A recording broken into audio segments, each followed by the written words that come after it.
2025 முடிஞ்சிருச்சு. இந்த ஒரு வருஷத்தில் எத்தனை மாற்றம், எத்தனை பாடம். உலகம் ஃபுல்லாக 1000 பெரிய விஷயம் நடந்திருக்கலாம். ஆனால் நம்ம ஒவ்வொருத்தரோட பர்சனல் லைஃப்பில் இந்த 2025ல் நிறைய விஷயங்கள் வந்து போயிருக்கும். நினச்சி கூட பார்க்காத இடத்துக்கெலாம் போயிருப்போம். புது புது பீப்புளை மீட் பண்ணியிருப்போம்.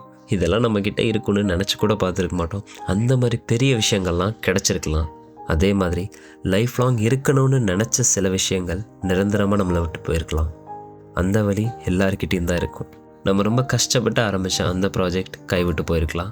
ஒரு புது ஹேபிட்டை ஆரம்பித்து கன்சிஸ்டன்சின்னு வசனமெல்லாம் பேசிட்டு 2 நாளில் குவிட் பண்ணியிருப்போம். நாம் ரொம்ப நம்பின அந்த ஒருத்தர் நம்மளை ஹர்ட் பண்ணியிருக்கலாம். ஸோ எல்லாருக்கும் இந்த 2025 ஒரே மாதிரி எக்ஸ்பீரியன்ஸ் கொடுத்துருக்குமான்னு எனக்கு தெரியாது. பட் குட் எக்ஸ்பீரியன்ஸோ பேட் எக்ஸ்பீரியன்ஸோ அது ஏதோ ஒரு வகையில் நம்ம லைஃப்பில் அடுத்த ஸ்டெப் எடுத்து வைக்க கற்றுக் கொடுத்துருக்கு. எல்லாமே நம்ம லைஃப்க்கான எக்ஸ்பீரியன்ஸ் தானே. எதை நீங்கள் ரொம்ப நாளாக பண்ணணும்னு நினச்சிங்களோ அதை இப்போவே ஸ்டார்ட் பண்ணுங்கள்.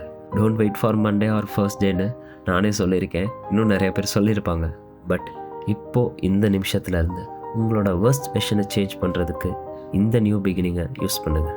இனி இது ஏன் காலம் நான் கான்ஃபிடென்ட்டாக 2026 ஸ்டார்ட் பண்ணுங்கள். Wish you a happy new year to all.